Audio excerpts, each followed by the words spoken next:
Good morning students.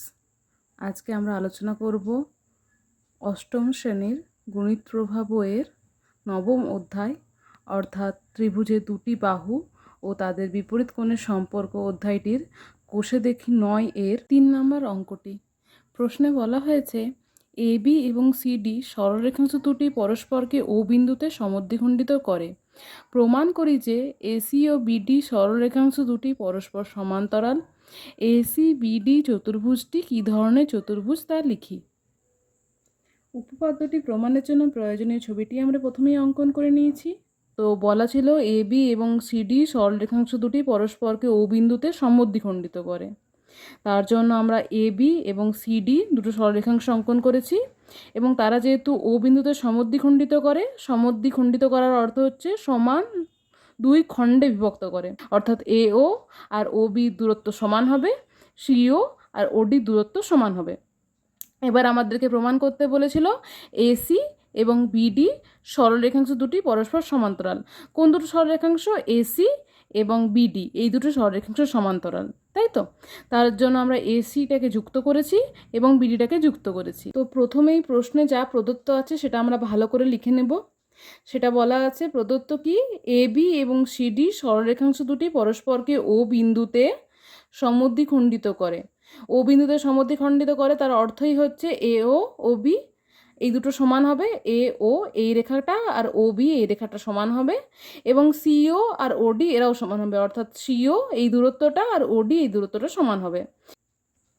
এরপর আমরা দেখব আমাদেরকে কি প্রমাণ করতে হবে, অর্থাৎ প্রামাণ্য কি বলেছে যে এসি ও বিডি সরলরেখাংশ দুটি পরস্পর সমান্তরাল। তাহলে আমরা সেটাই লিখে নিয়েছি এখানে, এসি ও বিডি সরলরেখাংশ দুটি সমান্তরাল, অর্থাৎ এসি সমান্তরাল বিডি।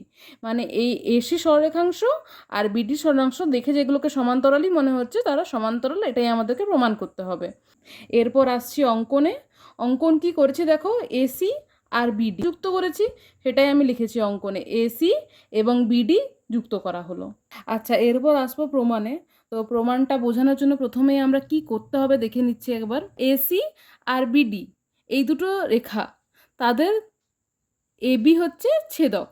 তাহলে ছেদকের দুপাশে একটা করে কোণ উৎপন্ন হয়েছে, অ্যাঙ্গেল সিএও আর অ্যাঙ্গেল ও বিডি। এই যে দুটো কোণ উৎপন্ন হয়েছে, এই দুটো কোণ যদি সমান আমরা দেখাতে পারি, তাহলে আমরা বলে দিতে পারবো না এই দুটো রেখাংশ হচ্ছে বা সরলরেখাংশ হচ্ছে সমান্তরাল। তাহলে এই দুটো কোণ প্রথমে সমান দেখাতে হবে। তার জন্য এই দুটো কোণ দুটো অন্য অন্য ত্রিভুজে, সেই দুটো ত্রিভুজকে প্রথম কথা আমাদেরকে সর্বসম দেখাতে হবে।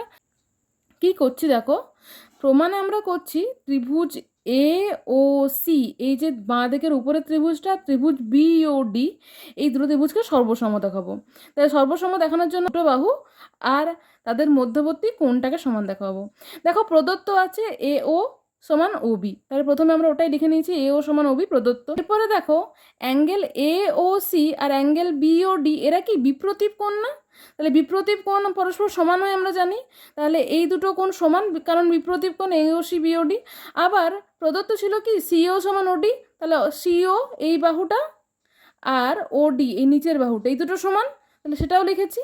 তাহলে একটা বাহু একটা কোণ একটা বাহু, সাইড অ্যাঙ্গেল সাইড, সর্বসমতার সাইড অ্যাঙ্গেল সাইড শর্ত অনুযায়ী তাহলে দুটো ত্রিভুজ সর্বসম, এ ও সি আর বিওডি, বাঁ দিকের উপরে ত্রিভুজ ডান দিকে নিচে ত্রিভুজ, এটা সর্বসম ত্রিভুজের অনুরূপ কোণটা অ্যাঙ্গেল ও এ সি এই কোণটা আর অ্যাঙ্গেল ও বিডি এই কোণটা, এই দুটো কোণ কি সর্বসম ত্রিভুজের অনুরূপ কোণ।